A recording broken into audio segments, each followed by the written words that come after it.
الرحیم. مززین چکسواری اور میرے ساتھی بھائیوں، انجینئر صاحب، سب سے پہلے تو مجھے اس پہ افسوس ہو رہا ہے کہ آپ انجینئرنگ کر کے ادھر کیوں بیٹھے ہوئے ہیں. تو باقی جو ہمارے دوست احباب یہاں پہ تشریف فرما ہیں، اسکندر صاحب، آپ راجد صاحب تھے، دیگر جو احباب ہیں، انشاءاللہ یہ بالکل آپ ذہن نشین رکھیں، ہم نے زندگی کے اصول خود طے کیے ہوئے ہیں. نہ میں 14 نکات مانتا ہوں، نہ 15 مانتا ہوں. میں نے اپنے نکات خود بنائے ہوئے ہیں، اور اس میں سے ایک نقطہ یہ ہے کہ ہم دوستی نبھاتے ہیں آخری سانس تک. تو دشمنی کی کوشش کرتے ہیں کہ قبر میں داخل ہونے تک اگر کوئی موقع ملے تو حساب برابر کریں. میں دشمنی میں بھی اس چیز کا قائل ہوں. درمیانی راستہ یہ کر دو وہ کر دو، وہ چیزیں میں مانتا ہی نہیں ہوں. دوستی بھی نبھائیں گے انشاءاللہ، آخری سانس تک نبھائیں گے، لیکن دشمنی میں اور کوشش کریں گے چلیں قبر میں جاتے تک اگر موقع ملتا ہے تو حساب برابر کریں.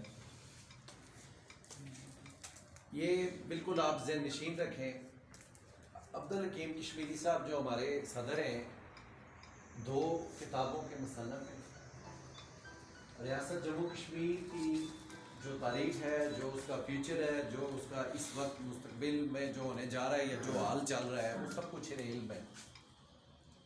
جو آزاد کشمیر میں اگر آپ کہہ سکتے ہیں ٹاپ 5 لکھنے والے ہیں تو اس میں شاید حکیم کشمیری صاحب، عارف بہار صاحب، یہ 2-3 ہی نام اس میں پہلے نمبر پہ آتے ہیں. اور یہ جو ابھی آپ نے جس ناانصافی کا ذکر کیا، اس میں یہ درست ہے کہ شاید ہمارا کوئی رابطے کا فقدان ہوا ہوگا، یا حکیم صاحب تک یا شاید چوئی صاحب تک آپ کی نہیں رسائی ہوئی ہوگی یا رابطہ نہیں ہو سکا ہوگا. لیکن وہ 1 کروڑ روپیہ جو آیا تھا کرونا کے دنوں میں، وہ حکیم کشمیری صاحب اور ہمارے دوست ہیں، بھائی ہیں، مسعود عباس صاحب، یہ ان دونوں بھائیوں کی کاوش سے آیا تھا. اب آگے اس میں شاید کچھ غلطیاں ہوئی ہوں گی، لیکن جو کام کرنے والی ٹیم ہے وہ یہی ہے. اور انشاءاللہ یہ آپ کے جتنے بھی چیزیں ہیں وہ اس پہ پوری توجہ سے اور پوری محنت سے انشاءاللہ یہ سارے دوست احباب کام کریں گے. شاہد چوئی صاحب، حکیم کشمیری صاحب، یہ اچھی ٹیم ہے انشاءاللہ، یہ کام کرنے والی ٹیم ہے اور کام کرے گی. جہاں تک فاؤنڈیشن کا تعلق ہے تو سارا مسئلہ ہی وہیں پہ کھڑا ہوا ہے. میں نے ایک پریس کانفرنس کی تھی مظفر آباد میں، تو اس میں مطالبہ کیا تھا کہ 5 کروڑ روپے ہمیں دیا جائے.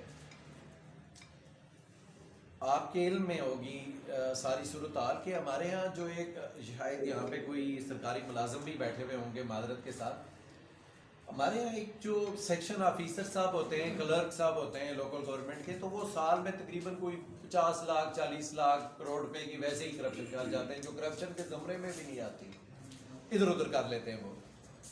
یہ جو ہماری فاؤنڈیشن ہے، ابھی اس کو بنے ہوئے 22 سال ہو گئے ہیں، تو جبکہ میں نے اس پہ مطالبہ کیا تھا کہ کم از کم 5 کروڑ روپے ہماری گرانٹ سالانہ ہونی چاہیے. اور اس پہ ہم نے ورکنگ بھی کی ہے انشاءاللہ، ورکنگ کافی حد تک کی ہے. اس میں پرائم صاحب سے ہم رابطے میں ہیں، دیگر جو لوگ اس میں انوالو ہیں ان سب سے تقریباً رابطے میں، انشاءاللہ وہ ہوگا. اب بھی جو چیز ہمیں پریشان کر رہی ہے وہ یہ ہے کہ دسمبر میں، یہ جو دسمبر گزرا ہے، اس میں پریس فاؤنڈیشن کے انتخابات کا اعلان ہونا چاہیے تھا. گزشتہ مارچ میں الیکشن ہو جانے چاہیے تھے. 1 سال کی تاخیر ہو گئی ہے، پریس فاؤنڈیشن کے الیکشن نہیں ہو رہے. ساری خرابی کی جڑ الیکشن نہ ہونا ہے. اور ہمارے جو نفسیاتی مریض ہیں وائس چیئرمین، وہ اس کے لیے، بلکہ ایک مرتبہ میں نے کچھ تھوڑا سخت گفتگو کی تو حکیم کشمیری صاحب مجھے کہنے لگے کہ ایک بندہ بیڈی سے ہے، بیڈی ایک جگہ ہے، تو اس کے لیے 10,000 کافی ہے. اب جب ہم اس معاشرے میں زندہ رہنے کی بات کرتے ہیں تو 10,000 روپیہ کوئی چیز نہیں ہوتی. فاؤنڈیشن ایک فلاح ادارے کے روپ میں چلی گئی ہے. آپ سے میری یہ گزارش ہے، تمام دوست احباب سے یہ ریکویسٹ ہے کہ آپ فاؤنڈیشن کے انتخابات کے لیے آواز بلند کریں اور فاؤنڈیشن میں ہمارے دوستوں کی کامیابی کے لیے دعا کریں.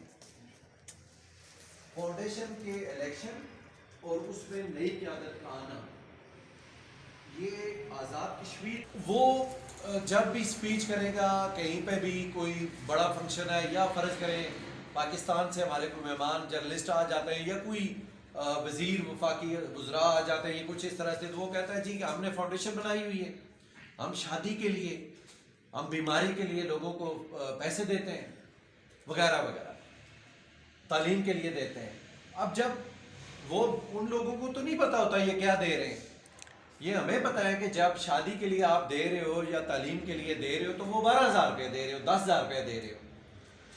10,000 میں آج کے دور میں کون سی تعلیم ہے، کون سا علاج ہے؟ وہ بندہ وہاں پہ اس نے مفلوج کیا ہوا ہے سسٹم کو، اور ایک سمجھ لیں کہ ایک سٹیٹس کو ہے انجینئر صاحب، ایک سٹیٹس کو ہے کہ جس کو بچانے کے لیے 3-4 لوگ متحرک ہیں. اور یہ جو نوٹیفیکیشن ہے یوں نہیں 3-4 لوگوں کا جو شاخسانہ ہے ان کی جو منافقت ہے یا صحافت دشمنی ہے اس کا شاخسانہ ہے. لیکن میں آپ کو یہ یقین دلاتا ہوں اس نوٹیفیکیشن کی ہم دھجیاں اڑائیں گے مظفر آباد میں انشاءاللہ. اس کی کوئی اوقات ہی نہیں ہے، کوئی ویلیو ہی نہیں ہے اس کی. صرف یہ کوشش کریں تمام دوست اپنے اخباری بیانات کے ذریعے، سوشل میڈیا کے ذریعے کہ الیکشن ہونے چاہیے. بس یہ الیکشن انشاءاللہ ابن الوقت لوگوں کے، منافق لوگوں کے، اور جو استثالی ٹولہ ہے، سسلین مافیا ہے جو آزاد کشمیر میں صحافت کے اندر، اس کا انجام ہے.